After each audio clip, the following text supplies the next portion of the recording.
திமுக கூட்டணியில மதிமுக நிக்குமா நிலைக்குமா அப்படிங்கிற சந்தேகம் இப்ப வந்திருக்கு. ஏன்னா திராவிட கழகத்துல இருக்க ஒரு மிகப்பெரிய மேடம் ஒருத்தவங்க திமுக கூட்டணியில இருக்க கட்சிகளோட பேரை சொல்லும் போது மதிமுகவோட பேரை விட்டுருக்காங்க.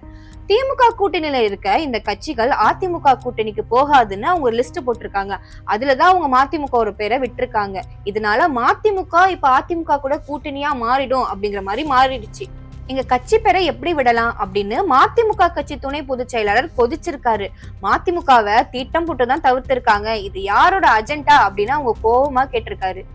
உடன்பிறப்பை வான்னு முதல்வர் ஸ்டாலின் ஒரு கூட்டம் நடத்திட்டு வராரு. சென்னையில ஒரு சிட்டிங் எம்எல்ஏவுக்கு சீட்டு தரத பத்தி பேச்சு நடந்திருக்கு. அப்ப ஒரு மண்டல பொறுப்பாளருக்கும் மாவட்ட செயலாளருக்கும் இடையில சண்டை வந்திருக்கு. அதுவும் திமுக தலைவர் ஸ்டாலின் எதிரிலே காரசாரமா சண்டை நடந்திருக்கு.